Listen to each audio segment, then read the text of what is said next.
Gdje je voditelj? I gdje je naša nagrada? Ovdje sam. Imate sreće danas. Čeka vas veoma slatka nagrada, ova mala maca. Postaće vam pravi prijatelj. Jo, kakva beba. Tako je slatka. Baš tako. Prelepa je.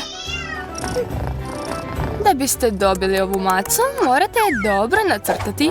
Srećno, vreme je krenulo. Šta već? Moram da požurim. Hej, pazi malo. Ma daj, ne kukaj. Odakle da krenem?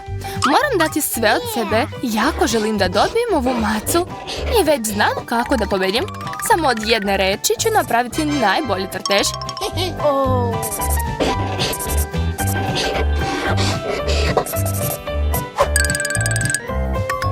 To stvarno izgleda dobro.